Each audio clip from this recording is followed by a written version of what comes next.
10 বছর বয়স নবীজি। চাচা বলে, বাতিজা রে, অনাবৃষ্টির কারণে এলাকার মধ্যে ফসলগুলো নষ্ট হয়ে যায়। অনাবৃষ্টির কারণে এই জমিনের পশু পাখিগুলো পিপাসায় কাতর হয়ে গেছে। আমরা যাই কাবার কাছে, কাবার ভিতরে বৃষ্টি নামানোর জন্য।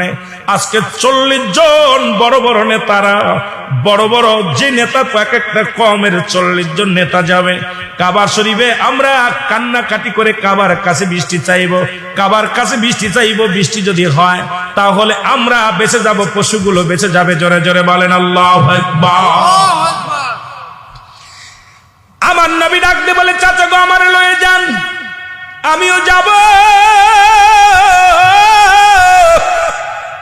চাচা গো, আমার নিয়ে যান।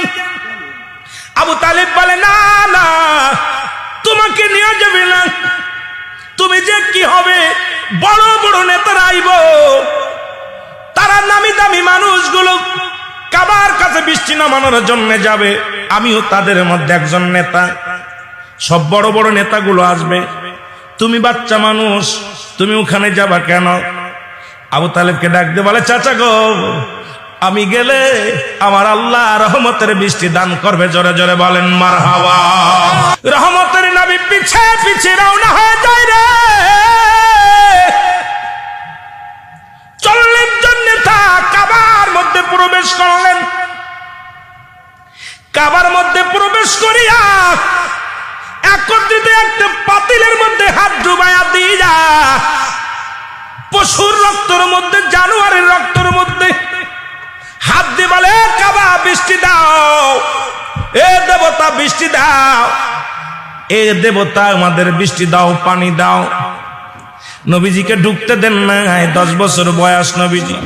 দূর থেকে দাঁড়ায় দাঁড়ায় দেখে, দূর থেকে নবীজি আমার দাঁড়ায় দেখে দৃশ্যগুলো। আমার আল্লাহ বৃষ্টি দেয় না। নবীজি মিসকি মিসকি হাসে, কয়েক কাবার মালিক যিনি চাও তার কাছে, কিন্তু কাবার মালিকের কাছে চায় না, চায় কাবার কাছে। চায় কার কাছে? দেবতার কাছে। দিন পার রাত পার হয়ে যায়, নবী আমার দূর থেকে তাকায় আসে, দেখে শুধু চায়, কারণ ঢুকতে দেয় নাই। নেতারা বলে,